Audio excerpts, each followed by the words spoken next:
Un débat et un seul point de convergence. Aucun ne voit d'un bon œil la politique menée par Emmanuel Macron.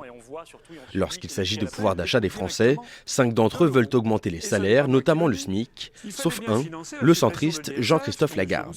La question, c'est qu'à chaque fois qu'on augmente les plus petits salaires, les moins qualifiés, on crée du chômage.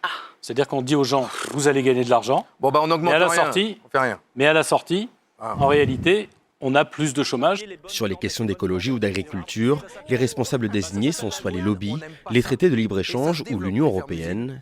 Pour Nathalie Arthaud, le problème est tout autre. C'est pas l'Union européenne qui est incompatible avec l'écologie. C'est le capitalisme qui est incompatible avec l'écologie. Et selon le communiste Fabien Roussel, la solution est d'acheter français. Pour lutter contre les pucerons qu'il y a sur les rosiers, et il faut utiliser des coccinelles. Ils cliquent. Et les coccinelles, elles viennent de où? En Chine, en avion. Bilan carbone, 0.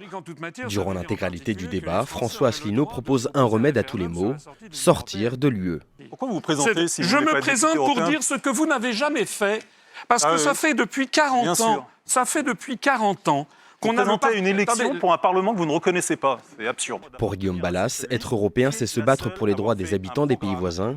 Mais pour le candidat des Patriotes, l'Union européenne est une prison. C'est une idéologie. L'objectif, c'est de capter le pouvoir, de détruire les nations et de détruire les démocraties nationales. Après 2h30 de débat, ont-ils convaincu les électeurs? Réponse dans les urnes le 26 mai prochain.